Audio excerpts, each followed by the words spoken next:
السلام عليكم ورحمة الله وبركاته. بعد ما نبدأ بالصلاة والسلام على سيدنا رسول الله صلى الله عليه وسلم، اللي في الفيديو قدام حضراتكم ده مهم جدا الكل يخلي باله. الكلب ده يا جماعة كلب مسعور، والكلب المسعور دوت هو اللي ما بيعرفش اي حد خالص، ولا صاحب ولا حبيب، بيبقى كل اللي قدامه هو مجرد عدو ليه.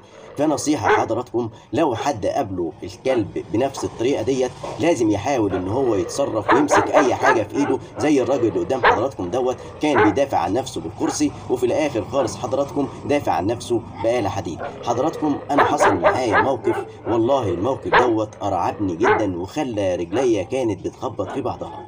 طبعا بعد ما سمعت كتير قوي عن الكلاب اللي بتسبب مشاكل بالطريقة دي، حضراتكم قال لك لو هاجمك كلب زي كده اقف له ثابت، ما تبصش في عينيه ولا تبرق في عينيه، حط وشك في الارض وحاول تقرا ايات من القران. طبعا انا حضراتكم حصل معايا الموقف دوت، قعدت ابص للكلب لقيت الكلب عينيه بتطلع شرار، حطيت عينيا في الارض وقعدت اقول بعلو صوتي: حد الله بيني وما بينك، لا تاذيني ولا اذيك. ولكن الكلب كل ما ارجع لورا خطوه هو يقدم عليا خطوتين وعايز ان هو يهجم عليا. كنت سامع قبل كده لو قابلك موقف زي دوت تحاول ان الكلب دوت لو حتى هجم عليك وهيعورك تحاول ان هو تخليه يمسكك من ايدك او من رجلك، ولكن ما تخليهوش يقرب ناحيه رقبتك نهائي. ولو حضرتك قدرت ان انت تلاقي خشبه او قدرت ان انت تلاقي اي حاجه تدافع بيها عن نفسك، كل ما يحاول يهجم عليك الكلب تحاول ان تخليه ان هو يعض الخشبه او يعض الشيء اللي في ايدك، وتحاول تدافع عن نفسك باكبر قدر من الدفاع لحد ما تلاقي حد ينجدك. الكلب اللي زي دوت حضراتكم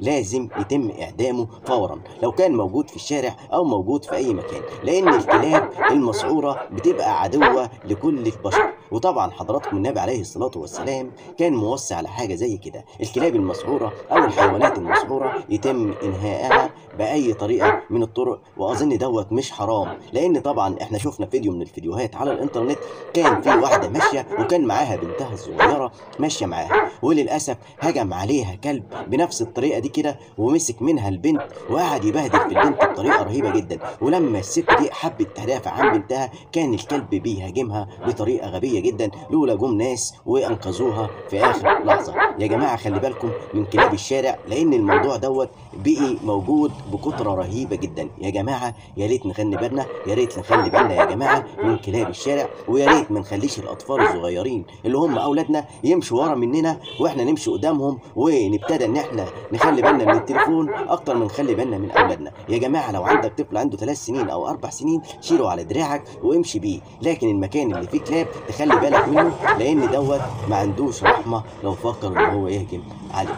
وطبعا الموقف اللي حصل معايا انا وقفت ثابت قدام الكلب وناديت بعلو صوتي لما الكلب خلاص عايز يهجم عليا باي طريقه، قلت يا جماعه مفيش حد هنا يجي ويخلصني من الكلب دوت، انتوا كلكم واقفين تتفرجوا. وطبعا شارع في المنطقه السكنيه، اتاري الشباب كلهم والمنطقه كلها عارفه الكلب دوت، والكلب ده مؤلف عليهم. لولا جه شاب كان بيلعب كوره قدام عادل وجه وراح ماشي على الكلب وراح مهوش للكلب، الكلب خاف من الشاب دوت وجري ببساطه جدا. ولكن انا عشان كنت غريب في المكان الكلب كان عنده استعداد ان هو يبهدلني ويعورني. فلو حصل معاك موقف قدام بيتك او قدام المكان اللي انت واقف فيه وتقدر تنقذ واحد بالطريقه ديت، لا تتاخر بان انت تنقذ الشخص دوت، لانك ممكن تنقذه من مصيبه كبيره كان ممكن يقع فيها. يا ريت ما تنسوش ان رايكم مهم جدا لينا في التعليقات. كان معكم اخوكم هاني الشريف من قناه هاني الشريف وصفحه هاني الشريف على الفيسبوك. ادعمونا بالمتابعه واللايك، والسلام عليكم.